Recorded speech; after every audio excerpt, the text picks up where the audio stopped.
Semoga kita semua yang hadir dalam majelis ini mendapatkan limpahan ilmu, akhlak dan keberkahan dari guru kita yang mulia. Amin ya Allah ya Rabbal Alamin. Yang kami cintai Gus Nubi, Gus Tommy, Gus Rian, Gus Najib, Gus Ade serta seluruh jamaah yang dirahmati Allah Subhanahu wa Ta'ala. Guru kita pernah berpesan ketika membaca doa karya Gus Mik ini, jagalah kekhusyuan, hadirkan hati dan tundukkan adab. Sebab doa ini bukan sekedar rangkaian doa, bukan sekedar bacaan yang diulang, tetapi isi hati dari seorang wali Allah yang hatinya penuh dengan rindu dan cinta kepadanya. Salah satu doanya, Rabbana khairal munzilina anzilil minan. Rabbana, wahai Tuhan kami, Zat yang mencipta, yang memelihara dan membimbing setiap langkah. Khairal munzilina, sebaik-baik Zat yang menurunkan. Anzilil minan, turunkanlah berbagai minnah-Mu. Gus Mik terinspirasi dari firman Allah, yaitu ketika kapal Nabi Nuh alaihissalam berhenti di atas bukit dan air mulai surut, lalu Nabi Nuh berdoa, Rabbi anzilni munzalan mubarakan wa anta khairul munzilin. Ya Tuhanku, tempatkanlah aku pada tempat yang diberkahi, dan Engkaulah sebaik-baik Zat yang menurunkan. Menurunkan apa? Maka Gus Mik melanjutkan doanya, anzilil minan. Ya Allah, turunkanlah berbagai minnah, turunkanlah karunia dan anugerah-Mu. Hadirin yang dimuliakan Allah, al-minan ada dua, al-minan al-zahirah, al-minan al-batinah. Al-minan al-zahirah yaitu anugerah lahiriah seperti rizki dan kesehatan. Al-minan al-batinah yaitu anugerah batiniah berupa al-waridatul ilahiyah atau nur atau cahaya ilahi.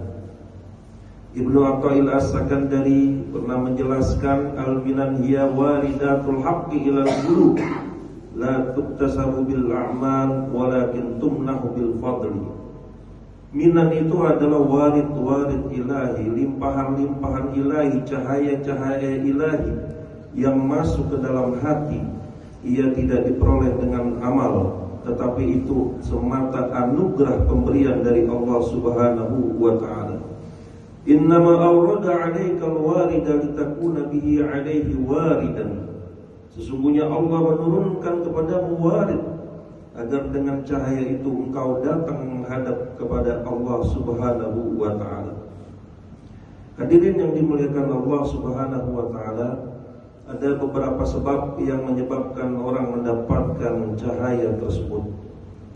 Ada kalanya sebab seseorang mendapatkan cahaya ilahi itu adalah karena ia keturunan orang baik, min dzurriyyatin thayyibah.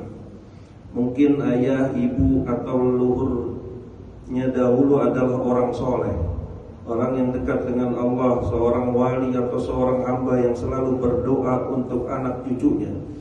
Maka doa dan keberkahan dari keturunan yang soleh itu menjadi sebab Allah memberikan cahaya ilahi. Seperti yang disebutkan dalam kisah surah Al-Kahfi, Allah menjaga anak yatim karena orang tuanya adalah orang soleh. Wa kana abuhuma shalihah. Maka bisa jadi cucu atau buyut yang tadinya jauh dari Allah akhirnya diberi cahaya ilahi berkat doa dan keberkahan nenek moyangnya yang saleh, sehingga menjadi taat dan tunduk kepada Allah Subhanahu wa Ta'ala. Yang kedua adalah orang yang pemurah. Kadang seseorang tidak banyak beribadah, tetapi ia sangat pemurah. Dosanya banyak, tetapi karena kemurahan hatinya itu, bisa jadi nanti Allah akan memberikan cahaya ilahi. Rasulullah bersabda, tajawazu an dhanbis sakhi fa inna Allah akhadha bi yadihi kullama athar. Bersikap toleranlah terhadap dosa orang yang dermawan, karena sesungguhnya Allah memegang tangannya setiap kali ia terjatuh. Yang ketiga, cinta orang soleh. Ada pula orang yang perbuatannya buruk, ibadahnya kurang, tetapi dalam hatinya ada cinta kepada orang soleh, hubbus sholihin.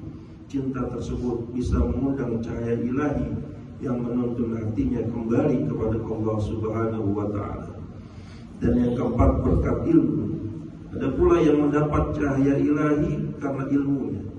Mungkin dulu pernah pesantren, walau sempat lalai dan tak mengamalkan ilmu, namun ilmu itu nanti bisa menjadi sebab Allah memberi cahaya petunjuk kepadanya. Waqad dzakara al-Baihaqi ittaqu zallatal alim wantadiru faidatahu. Berhati-hatilah kalian terhadap tergelincirnya seorang ulama dan tunggulah hingga ia kembali kepada kebenaran.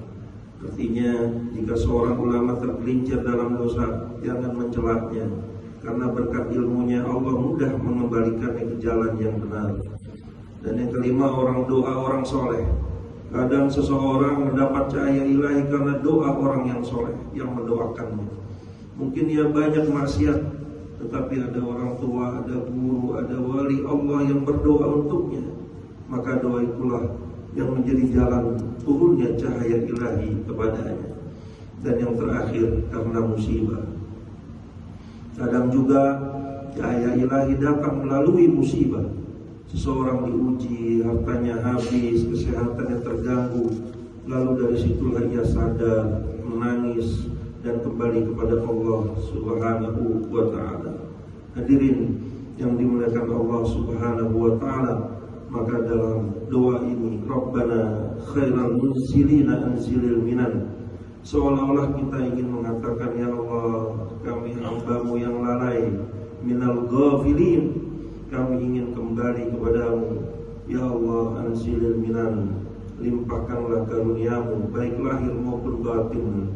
Berikanlah kami cahaya-Mu yang membangunkan hamba dari kelalaian, cahaya-Mu yang membuat hamba sibuk beramal saleh, dan cahaya-Mu yang menjadikan hamba senantiasa menyaksikan kehadiran Engkau dalam setiap keadaan, agar hamba kembali Engkau pandang dan kembali Engkau cintai.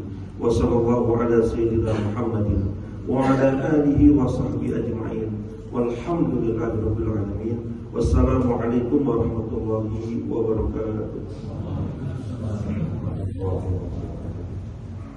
Alhamdulillahi rabbil alamin. Hadirin rahmati Allah,